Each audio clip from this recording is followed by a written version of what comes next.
E ter mais pessoas falando inglês faz parte da nossa missão. Então, a gente usa a tecnologia e usa, inclusive, vamos dizer assim, o wearables como fatores que pode ser, por exemplo, no caso do wearable, pode ser um gadget que te ajuda no contexto de tradução simultânea, ou mesmo, né, quanto tempo a gente já não tem um Google Tradutor no celular, que as pessoas já usam em viagem, talvez há 10 anos, né, que é você falar e sair a voz do outro lado. Então, assim, coisas nesse sentido que facilita não é uma novidade. A gente começa a ter coisas que funcionam mais em tempo real, né? E a gente acredita que isso naturalmente vai criar um mundo mais conectado.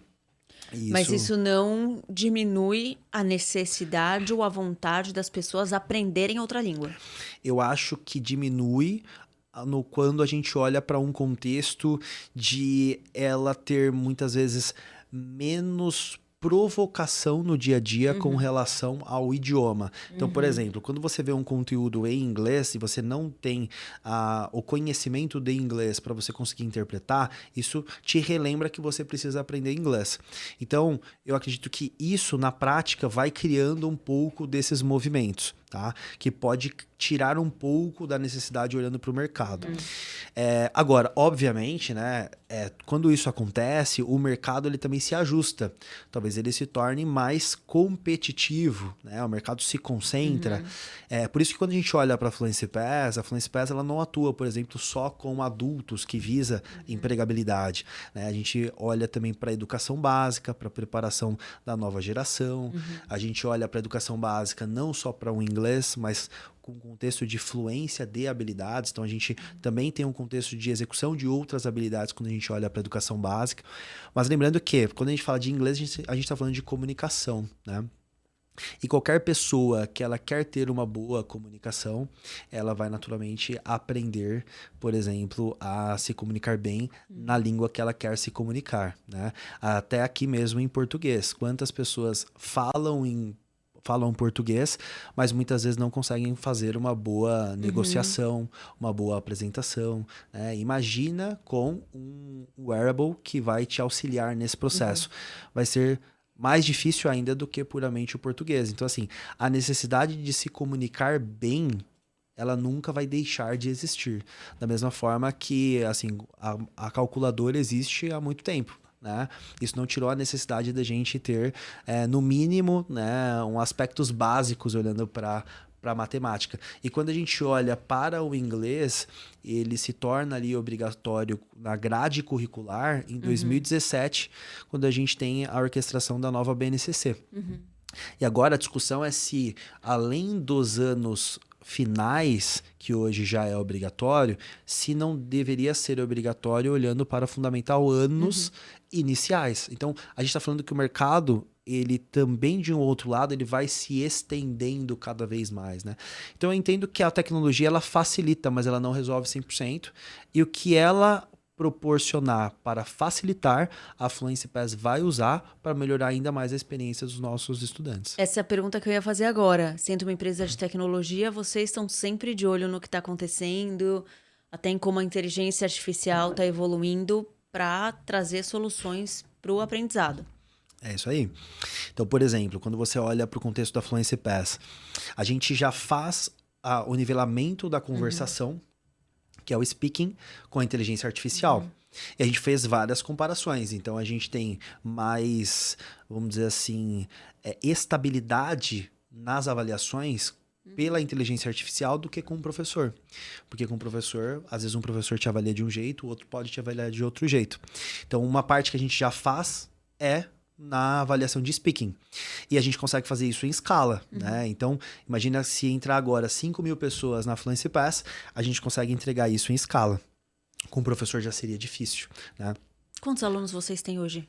Hoje, em torno de uns 45.000, tô pensando no contexto geral B2C.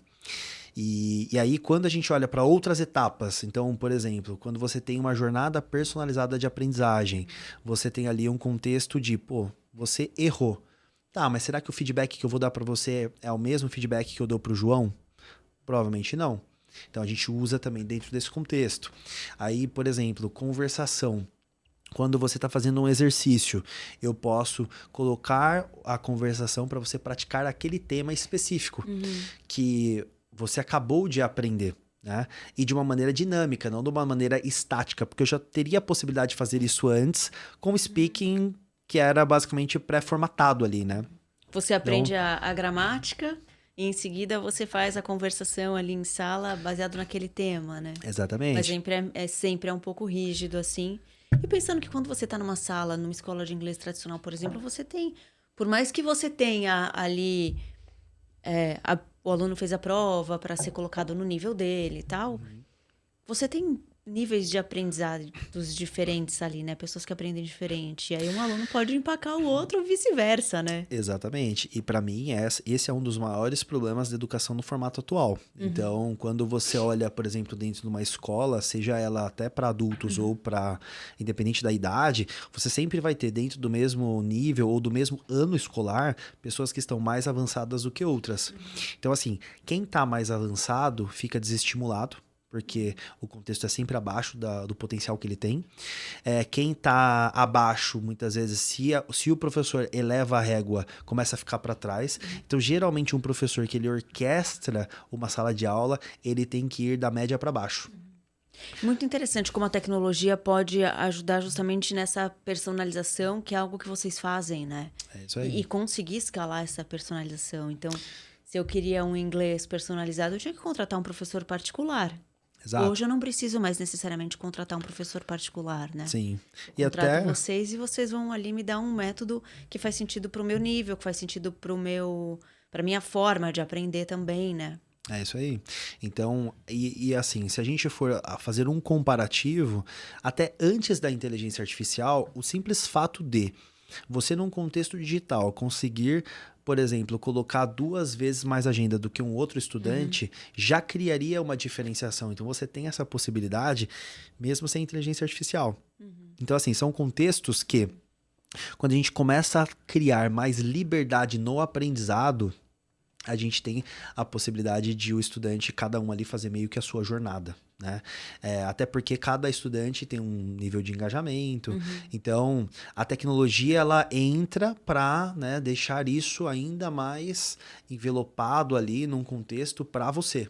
Né? Então, assim, quanto mais a gente vai avançando, mais eu vou entendendo. Ah, Juliana gosta disso.